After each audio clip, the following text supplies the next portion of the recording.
আপনারা যারা বাংলাদেশে অবস্থান করে এই মুহূর্তে ফেসবুক অ্যাকাউন্ট চালাতে পারছেন না, তাদের জন্য এই ভিডিওটি। তো বর্তমানে বাংলাদেশি সার্ভার অর্থাৎ বাংলাদেশে ফেসবুক ব্লক আছে, বাংলাদেশের কেউ ফেসবুক ব্রাউজ করতে পারছে না এবং একই সাথে যারা মেসেঞ্জারও ব্রাউজ করতে পারছে না।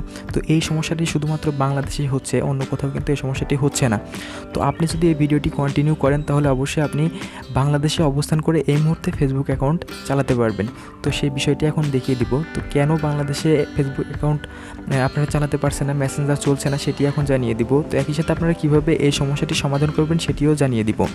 তো ভিউয়ার্স, ভিডিওটি শুরু করার আগে একটি রিকোয়েস্ট, যারা এখন আমার এই ছোট্ট চ্যানেলটি সাবস্ক্রাইব করেনি অবশ্যই চ্যানেলটি সাবস্ক্রাইব করে দেবেন এবং পাশে থাকা বেল আইকনটি প্রেস করে দিবেন। আর হ্যাঁ, ভিডিওটি যদি ভালো লেগে থাকে এবং কোনো প্রকার যদি কোনো উপকার এই ভিডিও থেকে পেয়ে থাকেন তো অবশ্যই ভিডিওটিতে একটি লাইক করে দিবেন। তো ভিউয়ার্স, চলুন ভিডিওটি শুরু করি। ভিউয়ার্স, আপনারা যারা বাংলাদেশে অবস্থান করে এই মুহূর্তে ফেসবুক অ্যাকাউন্ট চালাতে পারছেন না, তারা যে কাজটি করবেন, জাস্ট প্লে স্টোরে চলে যাবেন। প্লে স্টোরে গিয়ে সার্চ করবেন সুপার ভিপিএন। তো এটি লিখে সার্চ করবেন। তো জাস্ট সুপার ভিপিএন অ্যাপটি আপনারা ইনস্টল করে নেবেন। ইনস্টল করার পর জাস্ট সিম্পলি আপনারা সুপার ভিপিএন অ্যাপটি ওপেন করবেন।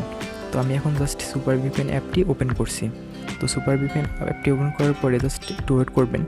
তো সুপার ভিপিএন অ্যাপটি ওপেন করার পরে এরকম একটি ইন্টারফেস চলে আসবে। এখান থেকে জাস্ট আপনারা যে কোনো একটি লোকেশন সিলেক্ট করবেন। তো জাস্ট আমি এখানে ইউএসএ সিলেক্ট করছি। সিলেক্ট করার পরে জাস্ট এখানে কানেক্ট অপশনের উপরে ট্যাপ করে দিবেন। তো কানেক্ট অপশনের উপরে ট্যাপ করে দেওয়ার পরে এখানে একটু অ্যাড আসবে, জাস্ট আপনারা একটু ওয়েট করবেন। তো এরপরে জাস্ট একটি ক্রস করে কেটে দিবেন। কেটে দেওয়ার পরে জাস্ট আপনার ভিপিএনটি কানেক্টেড হয়ে যাবে। দেখতে পাচ্ছেন এখানে লেখা আছে কানেক্টিং, অর্থাৎ কানেক্টেড হচ্ছে। দেখতে পাচ্ছেন এখানে কানেক্ট হয়ে গেছে। তো জাস্ট আপনারা সুপার ভিপিএন কানেক্ট করার পরে জাস্ট এটি পুশ করে দিবেন। পুশ করে জাস্ট এখন দেখুন, আমি যদি ফেসবুক অ্যাকাউন্টের মধ্যে যাই তো দেখতে পাচ্ছেন আমার ফেসবুক অ্যাকাউন্ট কিন্তু চলছে। তো দেখতে পাচ্ছেন আমার ফেসবুক অ্যাকাউন্ট কিন্তু চলছে। আমি প্রোফাইলের মধ্যে গেলেও কিন্তু আমার ফেসবুক চলছে। দেখতে পাচ্ছেন আমার ফেসবুক কিন্তু চলছে। এর আগে আমি কিন্তু প্রোফাইলে ঢুকতে পারছিলাম না। তো এখন দেখুন আমার ফেসবুকের কিন্তু প্রোফাইলের মধ্যে ঢুকছে। তো এভাবে চাইলে আপনার ফেসবুক অ্যাকাউন্টে এখন বাংলাদেশে অবস্থান করেও চালাতে পারেন ভিপিএন ইউজের মাধ্যমে, আপনার লোকেশন পরিবর্তনের মাধ্যমে। তো এই ছিল ভিডিওটি। তো ভিউয়ার্স, ভিডিওটি যদি ভালো লেগে থাকে তো অবশ্যই ভিডিওটিতে একটি লাইক করে দিবেন এবং চ্যানেলটি সাবস্ক্রাইব করে দেবেন। ধন্যবাদ।